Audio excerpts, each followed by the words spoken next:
a new port effectively in Churchill, Manitoba, which would open up enormous LNG plus other opportunities and other East Coast ports for those critical metals and minerals.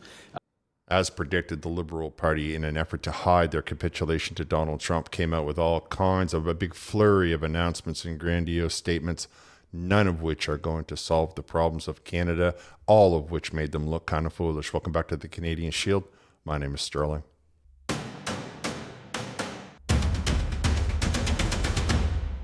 You'll remember a few days ago, at time of recording, when Mark Carney announced that he was capitulating to Donald Trump 100% and giving Donald Trump and the United States every demand that they were asking for, and that he was completely incapable of holding to any of the promises he made on the campaign trail.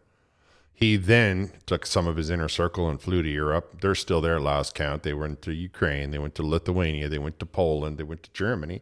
And of course, when he was in Germany, he made all kinds of grandiose announcements about how all of a sudden now they're going to be able to meet the Germans' needs. A couple of years back, when the Germans came and asked for LNG, they were told that there wasn't a business model. I don't want to go too far into that. I just want to point out that while Mark Carney was making this announcement in Germany, while he was getting shredded over there and making us look like complete fools, he had a bunch of his ministers running around Canada making announcements about hundreds of millions of dollars being spent, and they were, everything is going to be wonderful with the United States all over again. At the same time as Donald Trump puts out on Truth Social that he has yet to even begin to focus on the trade issues with Canada, targeting specifically the softwood lumber industry in a truth, I think they call them. We'll open up with an announcement from MP Robertson, who is the minister in charge of housing, infrastructure, and the Pacific Economic Development of Canada. In housing and the vital infrastructure that helps close the housing gap. To this end, your federal government is providing over $326 million to communities across BC to support their local infrastructure projects under the Canada Community Building Fund. Here in Surrey, Bear Creek Athletics Center was just completed. The facility is designed for accessibility and adaptability, featuring this grandstand with seating for over 2,000 people, upgraded track, accessible washrooms, and universal change rooms. So the Housing and Infrastructure Minister, the guy who's supposed to be in charge of the economic development of British Columbia, announced that he built a soccer field with a track on it and 2,000 seats that has accessible change rooms and an elevator. Now, you might be wondering in your mind, how does that help solve the homeless problem? How does that bring economic development in any way, shape, or form? And I have to say that I have no idea. I completely agree with you that is simply just people telling themselves, like the people who told themselves, well, you know what we need? We need a 2,000 person grandstand, completely ignores the problems of the world that are going on around them. They ignore the homelessness. They ignore all of the rampant problems that are running up and down this country and running up and down British Columbia specifically. And they just say, well, let's make a track with a soccer field and everybody will be very excited about our all accessible bathrooms and our elevator. Maybe in their mind, they could allow the homeless to sleep on the soccer field overnight. Maybe it's like sort of a sporting facility / encampment. Maybe that's what it was. Maybe it's like, okay, you know what? We're going to have everybody live on the soccer field during the nighttime. And if they want to go for walks, hey, we got a track. If they need to use the bathroom, no problem. We got one. It's all accessible. If you guys just want to hang out, you can sit in the bleachers. In the morning, you pack everything up, and in comes the track team. Not to be outdone, MP Evan Solomon was in Hamilton making announcements, and he's the Minister of Digital Innovation, Artificial Intelligence, and the economic development of Southern Ontario. So I'm sure we can all rest easier knowing that this fella, who spent most of his life being a journalist, is going to be able to solve many of the economic concerns that Southern Ontario is currently being flooded with. So I'm pleased to announce that today we are beginning something called the Regional Tariff Response Initiative. It is now open for Southern Ontario. It's a $450 million national initiative that will support businesses and organizations to help businesses grow, adapt, and lead in the changing economy. So what is the timeline like for businesses that apply for this kind of support before they actually receive the funding? So It depends on what they're asking for, obviously. The application are just open. The goal is to get it out the door very quickly. Before I get into this, I would encourage everyone to follow the link and watch the entire press conference, because I swear this MP spent 10, 15 minutes simply talking about all of the various dignitaries in the room, and in some cases, not only the dignitary themselves, but their families. And then he made the announcement in like 120 seconds. But you heard it. It's $450 million for companies that are being impacted by the tariff situation. And if you've lost 25% of your revenue because of the change in the tariffs, then you can apply to the government for some money. Now, when the reporter asked him how long the turnaround is, his first reaction was to say, well, that depends on what they're asking for. Apparently, he doesn't realize that he just announced that it's money that can be given to companies that have lost 25% of their revenue. So I'm assuming that they're going to be applying for money. I guess it's possible that they could be applying for other things like vacations, but it's probable that they're going to be asking for money. However, I find that he has a great grasp of the situation when he has absolutely no idea what the turnaround time is, and so it's going to be very quick, which is not a vague or inconcise term at all. We put these guys, I get that you might be elected, but do we really believe that this is the minister that should be in charge of economic development of Southern Ontario? Holy moly, he can't even give you a straight answer on a program that he's announcing, that he's actually in charge of. I suppose that's typical of the Liberal government, isn't it? This sounds to me like it's going to be more of the lockdown money all over again. Business owners and the CEOs and all the boards and all the management are going to take the money, not give a penny to the employees, shut it down, and go start somewhere else, move south of the border, go on a trip to the Bermuda. I don't really know. Take the money for themselves and leave the business to rot on the vine. All right, let's take a look at Donald Trump's announcement on the softwood lumber before we take it over to MP LeBlanc, the minister in charge of the trade negotiations with the Americans. So here's the announcement from Donald Trump. I am pleased to announce that we are doing a major tariff investigation on furniture coming into the United States within the next 50 days. That investigation will be complete, and furniture coming in from other countries into the United States will be tariffed at a rate yet to be determined. This will bring the furniture business back to North Carolina, South Carolina, Michigan, states all across the union. Thank you for your attention in this matter. Okay, in this episode, I'm not going to be talking too much about the softwood lumber tariffs, concern that has been happening between the United States and Canada for at least 50 years. Like, it began in the 70s, the first time there was complaints to the World Trade Organization about the situation. It has a lot more to do with everything than what Donald Trump is talking about. However, to say that it's all about the furniture and to say that this is something he's having a look at, and then to have MP LeBlanc say that he had a meeting with the United States trade representatives as constructive, and Canada-U.S. Trade Minister LeBlanc had a constructive and lengthy meeting with the U.S. Commerce Secretary Howard Lutnick in Washington on Tuesday morning, the minister's office said. A Canadian source told CBC News that Tuesday's meeting between the two was meant to be an hour, and it went on for 90 minutes. The source said there was a sense of optimism on the Canadian side following this meeting. Oh yeah, I believe there was optimism, because Mark Carney has agreed to allow the Americans unfettered access to the Canadian market, which means that the people in Quebec are about to get a real hardcore shock when they understand that everything that's coming into their province is no longer made in Quebec, but it's made in the United States.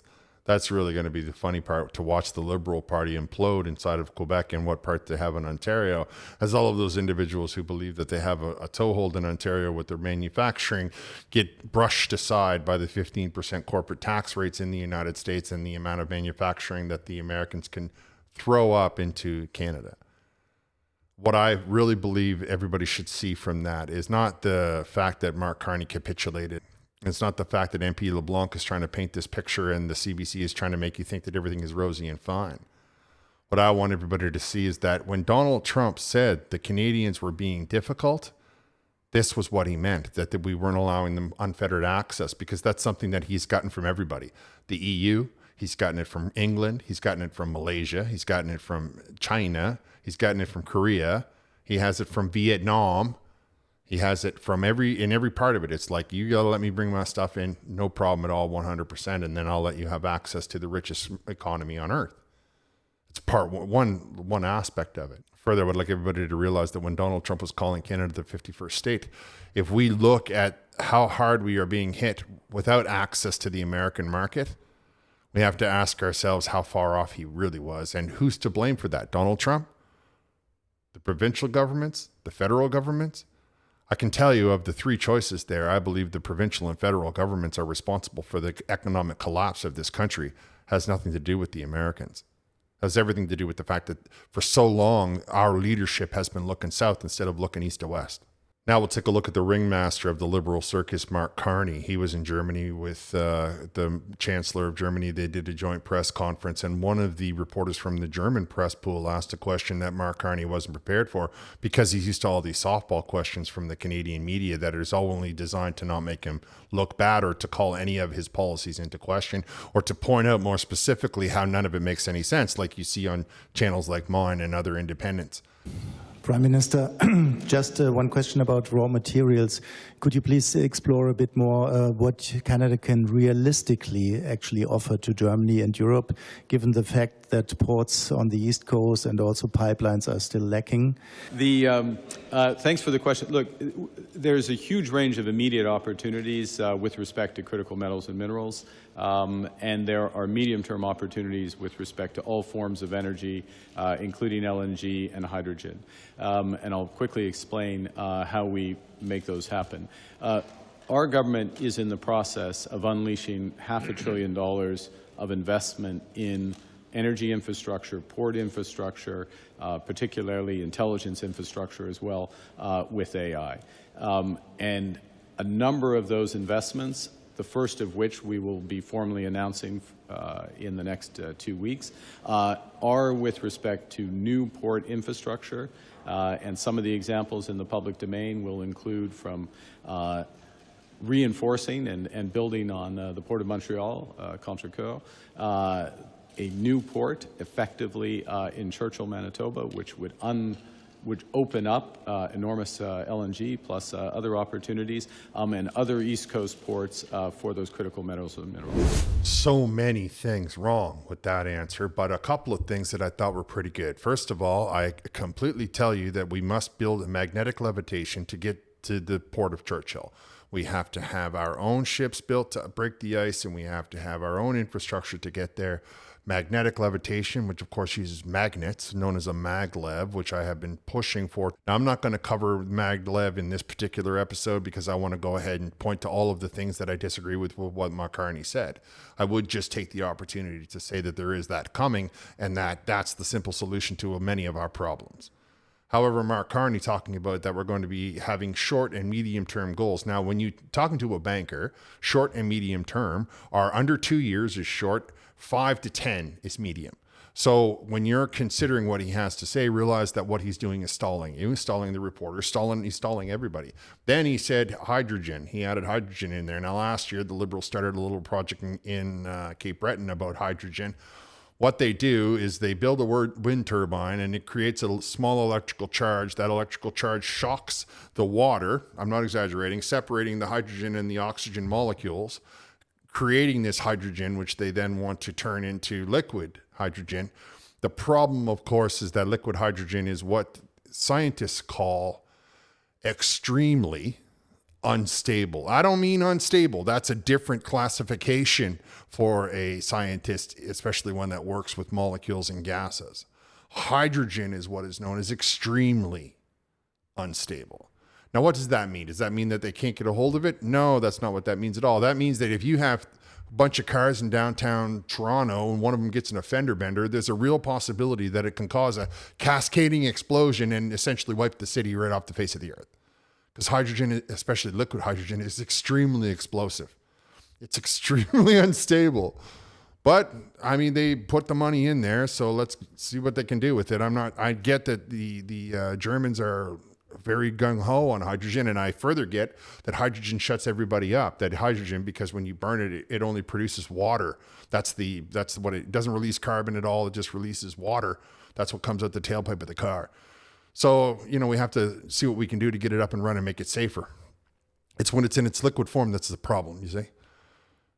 Then he talked about how he's going to be putting money into the port of Montreal, which I disagree with completely. And it's not because trying to operate businesses in Montreal is very, very difficult, because everything you have to have in 2 languages.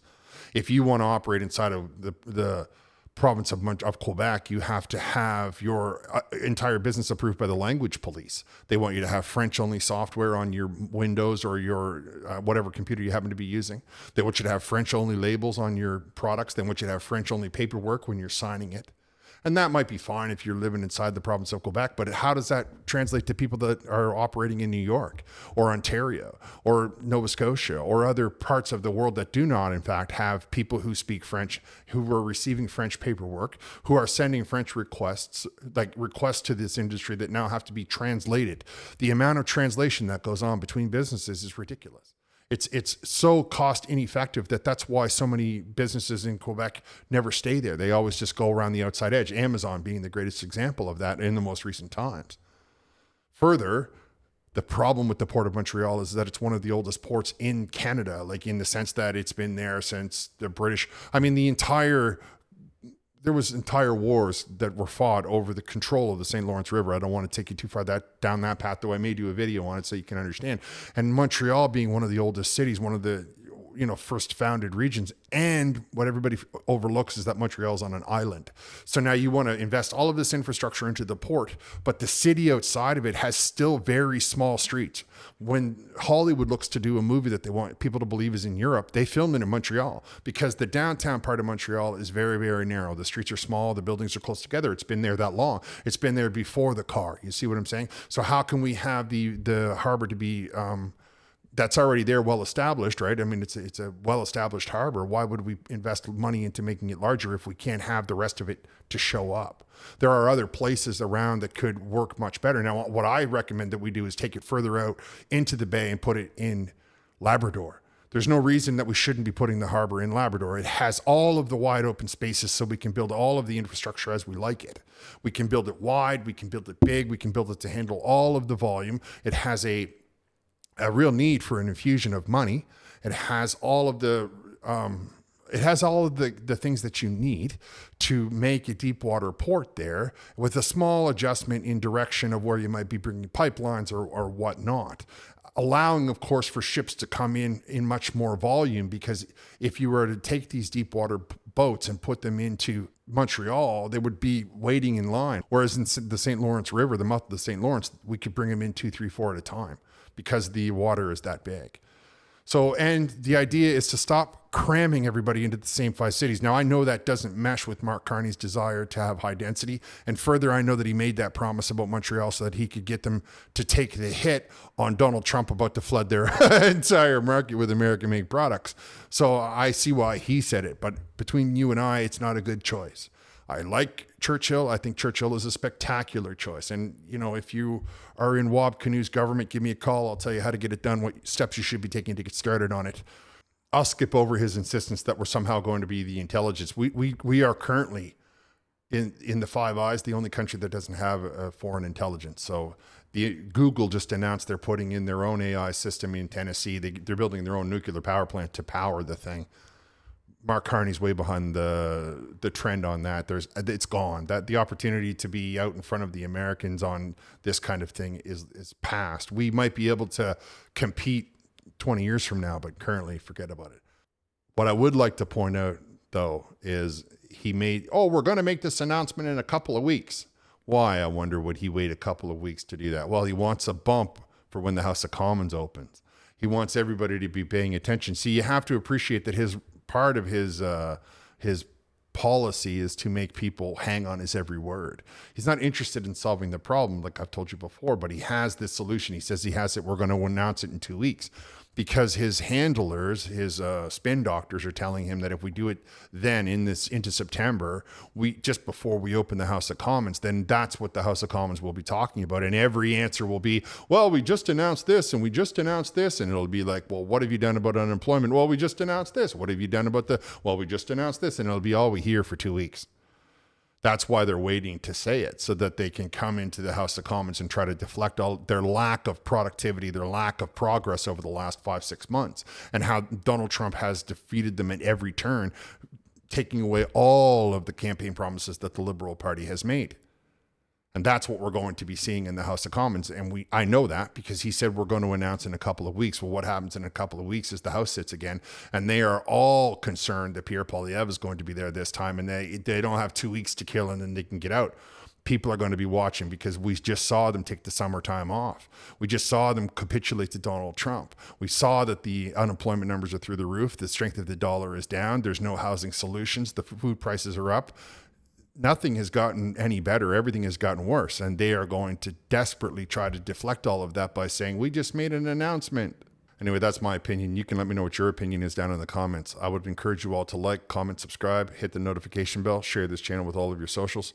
I'm going to wrap here. Thank you for listening. I'll talk to you next time.